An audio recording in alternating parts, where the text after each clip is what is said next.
What's up, design family, and welcome back to another episode of Fittdesign TV. So glad to have you guys back on the channel. On today's episode, we'll be looking at 8 things that you need to know if you're looking to start a fashion brand.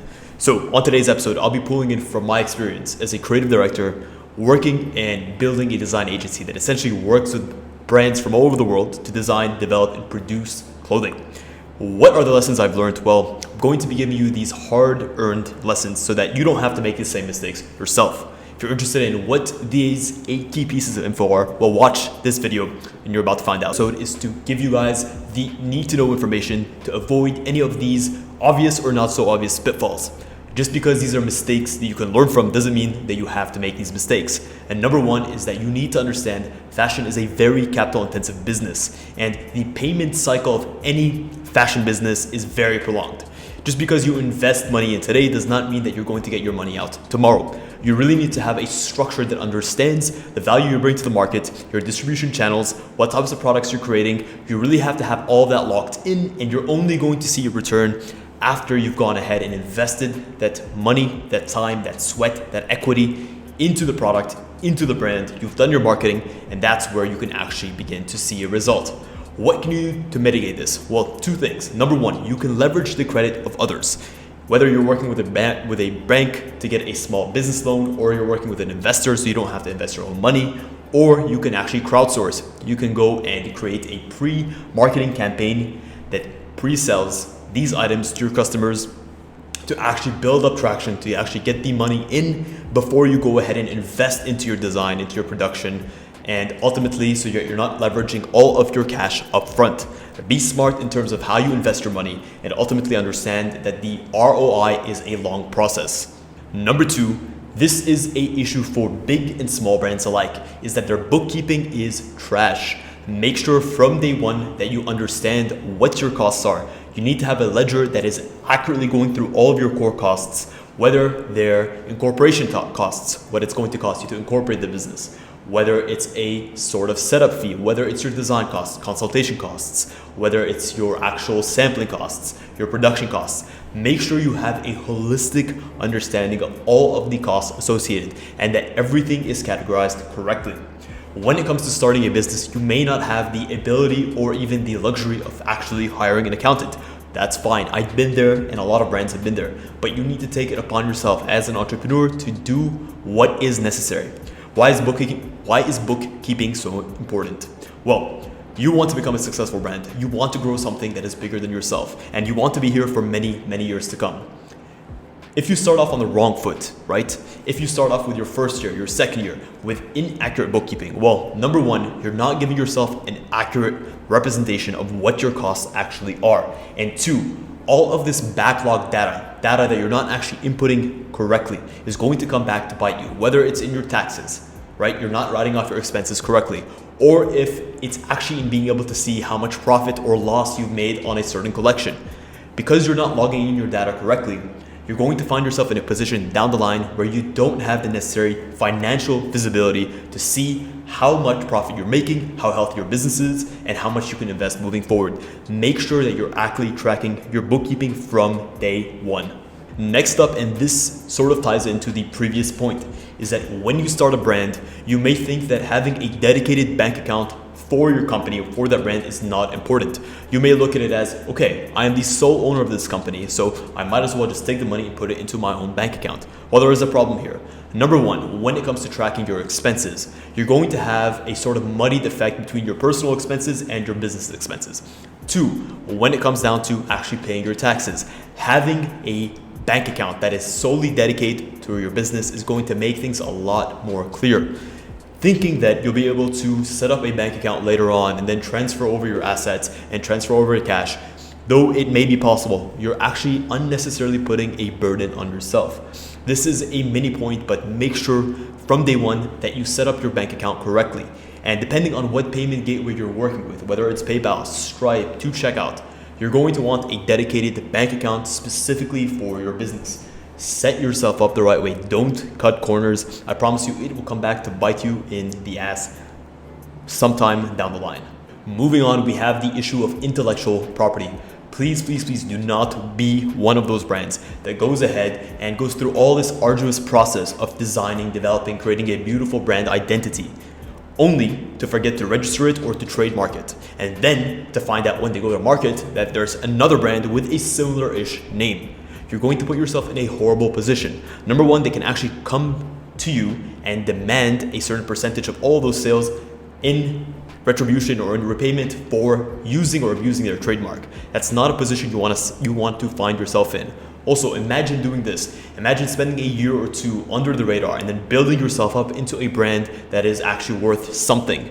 And then finding out that there's another competitor that had registered the trademark before you, and now they're coming back and they're going to ask you to change your name, and all of this branding work you've done, all of this community building that you've done is going to waste. You're going to have to change your name completely. Believe it or not, I've actually seen this happen with large brands, and that's not a position you want to find yourself in. When you finish your branding, make sure to check with your local copyright office, your intellectual property office. Make sure that you understand the markets you're going to be selling your garments in and register in each market separately. Don't cut this corner. This is a very easy way to undo all the hard work and to find yourself mired in legal battles that you don't want to be in. Don't waste your time.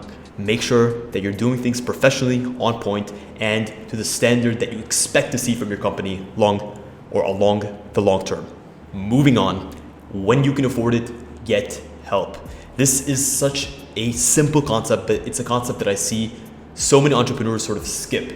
They look at every single nook and cranny of a business as an opportunity to save money. And yes, while it is important to be strategic with how you save money, when you're investing in a business and you actually see a return on that investment, you need to begin to outsource certain tasks that are not going to be benefited by you doing them personally.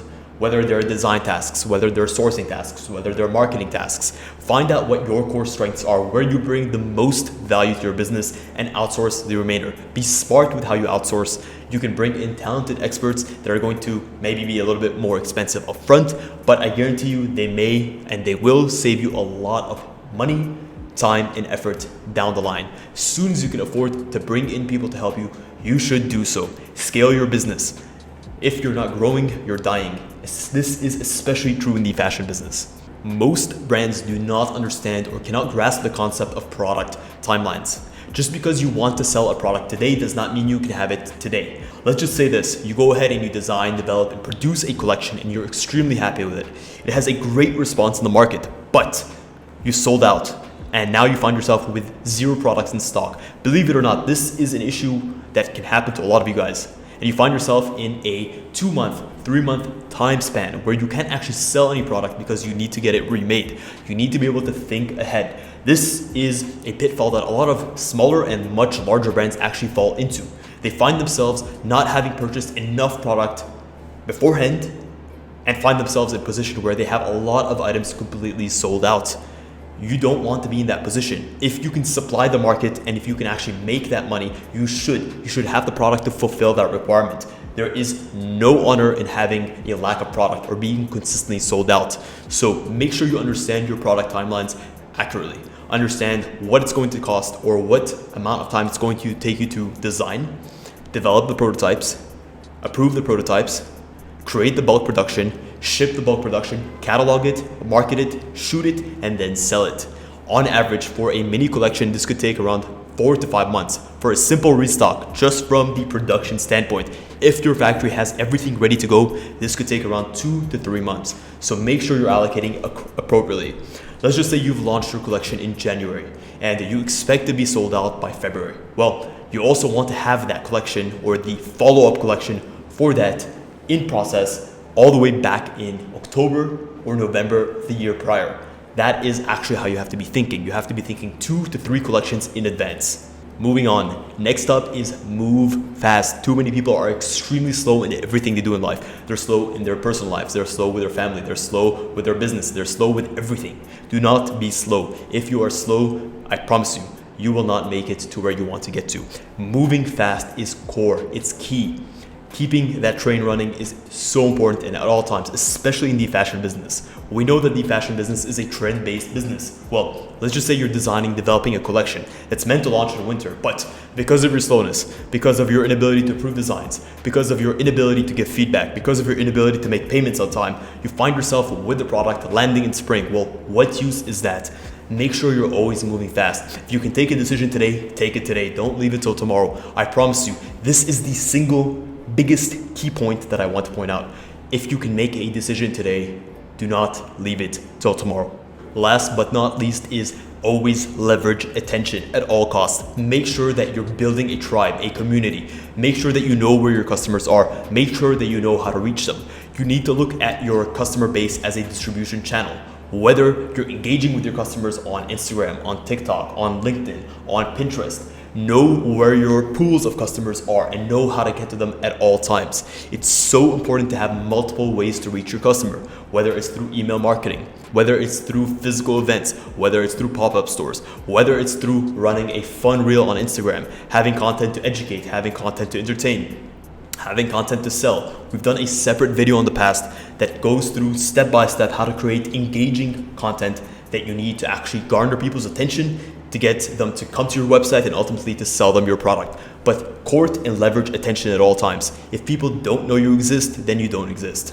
Well guys, that is it. That is a wrap on this episode. To recap quickly, the core things you need to keep in mind when starting a fashion brand. And these are so important. Take the lessons and failures of others with a stride and actually learn from them. Number one is you understand that you will not gain a profit immediately. Leverage credit, leverage investments. Make sure that you have a way to actually prolong that cash in, cash out, because the fashion business has a long ROI. It has a long turnover time. 2, make sure your bookkeeping is on point from day one. 3, set up a bank account, for God's sake. Make sure that you have a bank account specifically for your business from day one. Make sure to keep all your personal expenses, your finances separate from the business finances. Next up, your intellectual property. Once you've gone ahead and made a logo, made a brand, created a name, trademark it. Find out the markets that you want to launch in and trademark appropriately. Next up, get help. If you can afford it, get help. Bring experts on, do what you do best, and manage experts. Product timeline. Understand that fashion has a long range product timeline. Just because you want something today does not mean you'll be able to have it in store and ready to sell today. Move fast. If you're not moving, you are dying. Last but not least, leverage attention. Court and leverage attention at all times. Guys, let me know which of the points below you actually find to be the most useful, or an area that you feel that you're the weakest in. Also, check the link in the description. I offer one-on-one consultation calls every single week. So if you have any of these issues or are facing any of these issues and you want personalized sort of feedback on how to overcome them, well, I'm the guy for you. So check the link. There are limited slots and they run out pretty fast every single week. So check the link and we can hop on that call. Guys, thank you so much for tuning in to this episode of Fittdesign TV. Until next week's episode, stay awesome.